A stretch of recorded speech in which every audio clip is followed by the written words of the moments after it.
형제와 여러분 안녕하세요. 오늘은 7월 13일 금요일 하나님의 아들 사람이 되다 라는 제목으로 누가복음 3장 21절부터 38절까지를 묵상합니다. 21절 백성이 다 세례를 받을 때 예수도 세례를 받으시고 기도하실 때에 하늘이 열리며. 자, 예수님께서 이스라엘 백성들이 나와서 요단강에서 세례 요한으로부터 세례를 받는 것을 예수님도 나와서 세례를 받으십니다. 자, 세례는 인간들이 자신의 죄를 돌이키고 이제 과거에 나는 죽고 이제는 하나님의 뜻으로 다는 새 사람으로 살겠습니다라는 마음의 결단과 고백을 통해서 물 아래 들어갔다가 나오는 죽음과 생명을 경험하는 의식이었습니다. 자, 예수님께서 죄가 없으심에도 불구하고 인간처럼 세례를 받으신 것은 이제 메시아로 오셔서 하나님의 구원을 우리 모두에게 열어놓으시기 위해서 우리의 모든 죄를 담당하기 위해서 사람의 어떤 모습으로 서가는 어떤 그런 의미를 상징하고 있습니다. 그래서 하나님의 아들로서 아니라 인간으로서 세례를 받으시고 그 모든 것을 따르신 것입니다. 그런데 세례를 받으셨을 때 그리고 기도하실 때 하늘이 열렸다 그랬습니다. 22절 보니까 성령이 비둘기 같은 형체로 그 위에 강림하시더니 성령께서 예수님의 세례에 함께 하셨습니다. 비둘기 같은 형태라는 것은 아름다운 모습이라는 것이죠.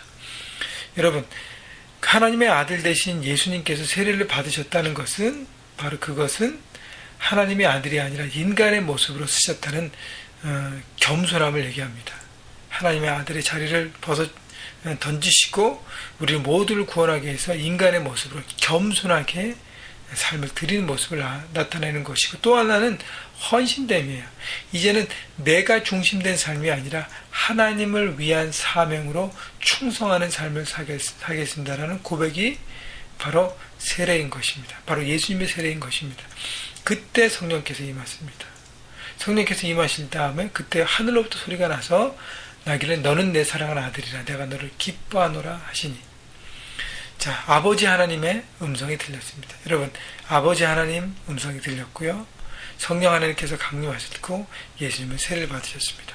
성부 하나님과 성자 하나님과 성령 하나님 삼위일체 하나님이 함께 하시는 것을 성경이 기록합니다. 이것은 그러니까 우리 모두를 구원하기 위한 하나님의 구원 프로젝트는 예수님 혼자 단독적인 어떤 결단이 아니셨고 하나님께서 계획하셨고 예수님께서 실행하셨고 성령께서 우리 삶 가운데 적용하십니다. 그렇기 때문에 이 모든 것들이 하나님의 뜻이고 움직임이고 역사하고 열매라는 것을 우리가 보게 되는 것이죠. 그래서 우리 한 사람 한 사람을 살리시려고 하나님께서 계획하셨구나, 주님께서 겸손함을 이것을 선택하셨구나, 성령께서 역사하시면서 우리 삶 가운데 우리 마음 가운데 이 진리를 알게 하시는구나를 경험하고 감사하는 것입니다. 여러분, 근데요,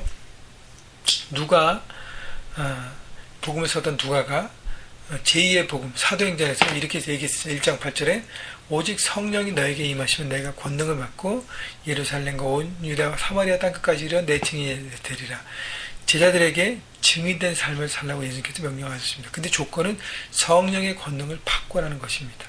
여러분, 예수님께서 인간의 몸으로 메시아의 사역을 이 땅에서 감당하셨던 수 있는 그 근본 힘의 비결은 바로 이 성령의 임재라는 것이에요. 성령의 임재는 어떻게 왔습니까? 겸손함으로 하나님 앞에 나갔을 때.